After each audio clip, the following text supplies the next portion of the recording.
여러분의 구독은 영상을 제작하는 데 큰 힘이 됩니다. 영상을 보시기 전에 구독과 좋아요 꼭 부탁드리겠습니다. 아울러 회원이 되시기를 원하시는 분들은 유튜브 채널 홈피 구독 옆에 있는 가입 버튼을 눌러주시기 바랍니다.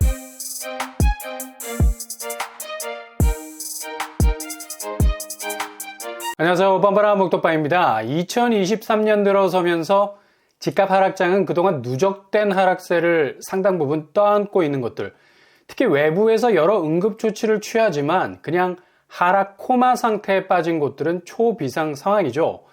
여지없이 올해 들어서도 더욱 하락 양상은 초반에 보합세로 유지되는 듯 하다가 다시 2022년 궤적으로 돌아갈 가능성이 높은 것으로 보이는데요.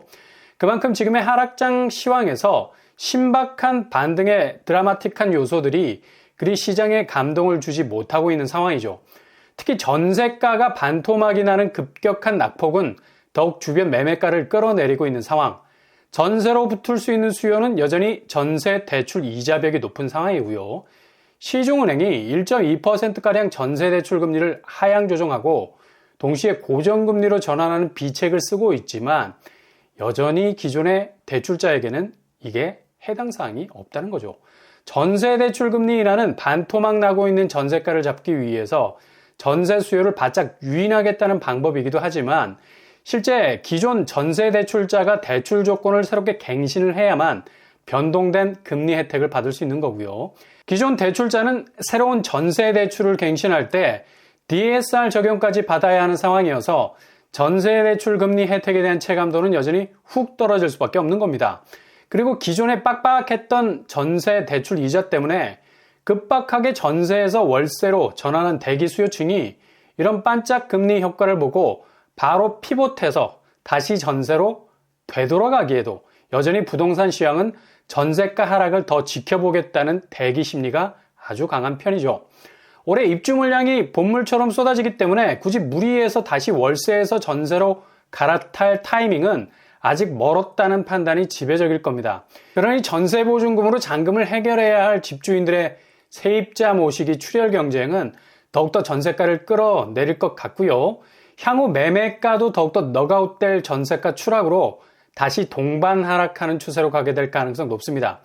물론 일단의 전세 수요가 낮아진 4%대 전세 대출을 끼고 전세 시황 속으로 진입하는 움직임은 있을 수 있겠으나 좀 전에 말씀드린 것처럼 쏟아지는 입주 물량의 변수, 이건 세입자 입장에선 무조건 시간차 공격으로 갈 수밖에 없는 거죠. 무슨 말이냐?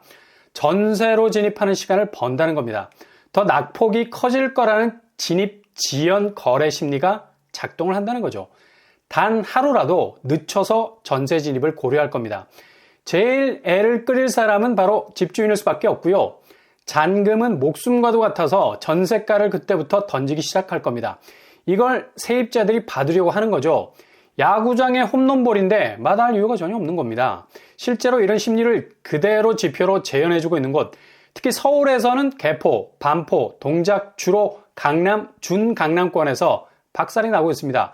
반포자이 8사제곱 최고가 22억 전세가에서 엊그제 거래된 가격이 12억 3천 선이었습니다. 거의 10억 가까이 떨어졌죠.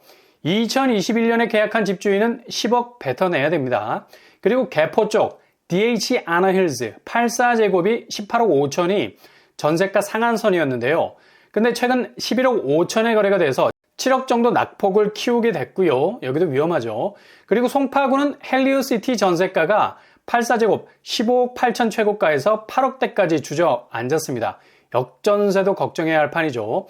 헬리오시티 매매가는 앞으로가 리얼입니다. 지금의 보합세는 반등이라 할 수 없죠. 그리고 준강남이라 불리는 동작구에서 동작구 흑석동 심상치가 않습니다. 흑석 리버파크자이 84제곱이 호가 4억까지 전세가가 나왔어요. 여기는 이번 달 입주 단계라서 전세만 400가구 가까이 나왔습니다. 그만큼 잔금 처리를 해야 할 집주인들이 많다는 얘기, 전세가를 빅사이즈로 던질 수밖에 없죠. 이게 전조현상인 게 올해 역대급 입주장이 기다리고 있습니다. 강남, 서초, 송파, 동작 입주 물량이 11,000가구 정도 되죠. 작년 물량의 2배. 급격한 전세가 하락의 기폭제가 될 거고요. 서울 상급지 집값을 더욱 끌어내리게 될 겁니다. 이렇게 전세가 약세 현상과 더불어서 집값이 전세가에 가깝게 빠지는 것도 나와서 정말 집값이 작살이 난 곳이 있습니다. 10억을 바라보던 대장단지에서도 5억대 실거래가도 찍힌 곳이 나왔고요. 그동안은 직거래 형태로 매매가가 나왔었는데 역시 직거래는 향후 거래가의 선행지표.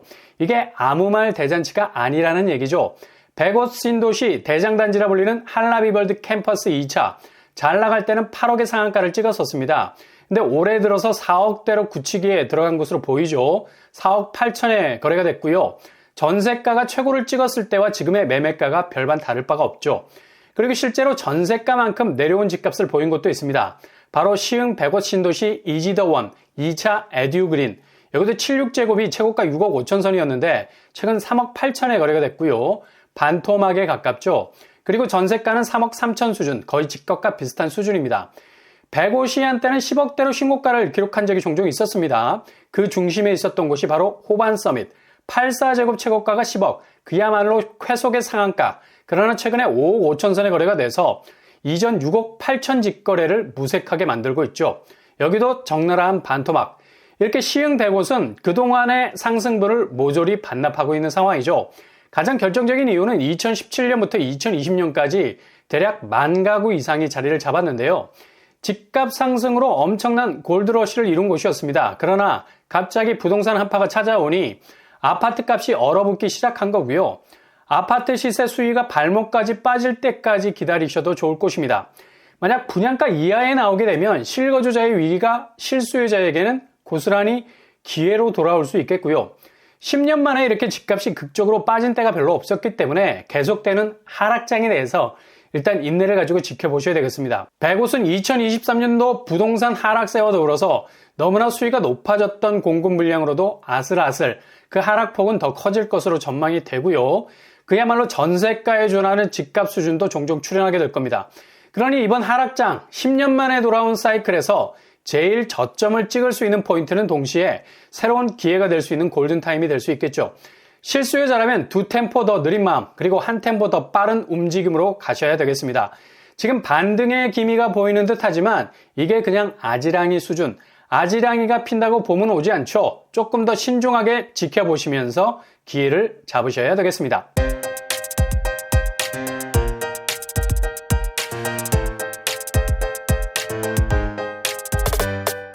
오늘의 부동산 캐릭터처 한마디로 집값 자체가 휘청거리고 있습니다. 이렇게 썰물처럼 집값 시세가 빠지는 거래 나오고 있는데요. 전세가와 비슷해지는 집값은 정말 깡통이 되고 마는 거죠. 물론 집값과 전세값이 역전되기는 어렵겠지만 여전히 이곳들은 2023년도가 더욱 하락세는 가파르게 진행이 될 것으로 보입니다. 부동산은 사이클을 탄다는 것, 누가 저점을 선점하느냐에 따라서 고점의 사이클이 올 때는 고스란히 자산이 될 수도 있는 기회가 올 수 있죠. 올 한 해 2023년 최적의 타이밍을 잡아서 기회를 놓치지 않는 여러분이 되실 수 있길 바랍니다. 항상 여러분의 길이 꽃길만 되실 수 있길 바랍니다. 이상으로 뻔뻔한 목격방을 마치겠습니다. 구독과 좋아요 부탁드립니다. 감사합니다.